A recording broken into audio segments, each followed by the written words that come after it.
ভাঙড়ে ফের তাজা বোমা উদ্ধার ঘিরে চাঞ্চল্য। তৃণমূল আইএসএফ এর চাপানোতর এলাকায় মোতায়েন কেন্দ্রীয় বাহিনী।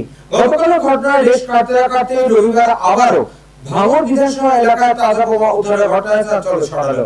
ঘটনাটি ঘটেছে উত্তর কাশীপুর থানার অন্তর্গত ছেলে গোয়ালিয়া এলাকায়। পুলিশ সূত্রে জানা গেছে, গোপন সূত্রে খবর পেয়ে উত্তর কাশীপুর থানার পুলিশ একটি তৃণমূল কর্মীর বাড়ির পিছনে থাকা বাগানে তল্লাশি চালায়। সেখান থেকে একটি ব্যাগের ভিতর থেকে মোট 9টি তাজা বোমা উদ্ধার করা হয়।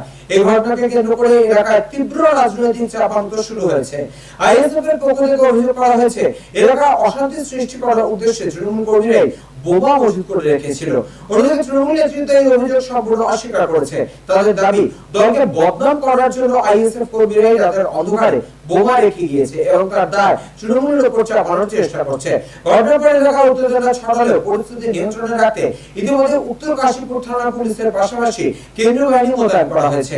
উদ্ধার হওয়া বোমাগুলি নিষ্ক্রিয় করার পাশাপাশি ঘটনার তদন্ত শুরু করেছে পুলিশ। দক্ষিণ চব্বিশ পরগনা থেকে বাবলু রহমানের রিপোর্ট, চ্যানেল 24/7।